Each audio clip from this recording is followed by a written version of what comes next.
अभिनेता राजकिरण का आज जन्मदिन है। वे 5 फरवरी 1949 को मुंबई में एक सिंधी परिवार में जन्मे थे। 80 के दशक में कई फिल्मों से उन्होंने लोगों के दिलों में खास जगह बनाई थी और इसी दशक में उनका सितारा बुलंदियों पर भी था। आइए उनके जन्मदिन पर जानते हैं उनसे जुड़ी कुछ खास बातें। राजकिरण का नाम सुनते ही 80 और 90 के दशक की यादें ताजा हो जाती है। एक समय था जब वह बॉलीवुड के चॉकलेटी हीरो माने जाते थे। अपनी रोमांटिक भूमिकाओं और अच्छे लुक्स के कारण वह दर्शकों के बीच खासे लोकप्रिय थे। लेकिन क्या आप जानते हैं कि फिल्मी दुनिया से अचानक गायब होने के बाद उनका क्या हुआ? शायद नहीं। राजकिरण के फिल्मी सफर के शुरुआत की बात करें तो उनका फिल्मी सफर 1975 में कागज की नाव से शुरू हुआ था, जिसमें उन्होंने सारिका के साथ अभिनय किया था। इसके बाद राजकिरण ने लगातार कई फिल्मों में काम किया। साल 1979 में एक फिल्म शिक्षा आई थी और 1980 में मान अभिमान और कर्ज दोनों फिल्मों में उनकी भूमिकाओं को दर्शकों ने खूब सराहा था और इन फिल्मों के कारण ही राज लोगों के बीच में काफी लोकप्रिय भी बन गए थे। आपको याद दिलाते चले कि 1980 में राजकिरण की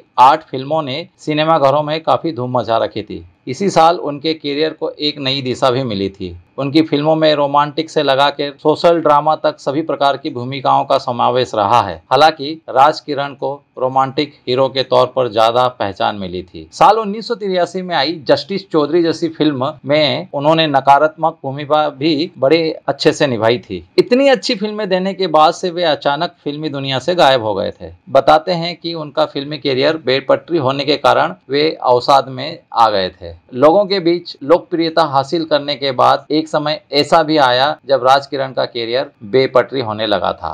मीडिया रिपोर्ट्स की माने तो इसी समय उनका मानसिक स्वास्थ्य भी प्रभावित होने लग गया था। राजकिरण के बारे में मीडिया रिपोर्ट्स कहती हैं कि वह गंभीर अवसाद से जूझ रहे थे और इसके चलते उन्होंने फिल्म इंडस्ट्री से खुद को दूर कर लिया था। बताया जाता है कि उन्हें मुंबई के एक मानसिक रोग अस्पताल में भर्ती भी किया गया था। राजकिरण के अचानक गायब हो जाने की खबरों ने उनके फैंस को हैरान कर दिया था। 1990 के दशक के अंत तक यह अफवाहें फैलने लगी थी कि वह अमेरिका में एकांतवास जिंदगी जी रहे हैं। 2011 में अभिनेता ऋषि कपूर ने सार्वजनिक रूप से यह खुलासा किया था कि वह राजकिरण के बारे में चिंतित थे और उनकी खोज में भी लगे थे। उस समय ऋषि कपूर ने कहा था कि उन्होंने राजकिरण के भाई गोविंद महतानी से जानकारी प्राप्त की तो पता चला था कि वह अटलांटा में एक संस्थान में थे। हालांकि बाद में राजकिरण की बेटी ऋषिका ने इस जानकारी का खंडन करते हुए कहा था कि वे न्यूयॉर्क पुलिस और निजी जासूसों के सहयोग से वर्षों से अपने पिता की तलाश कर रही है, पर पिता कहीं मिले नहीं। मतलब साफ है कि राजकिरण अब भी लापता है। आज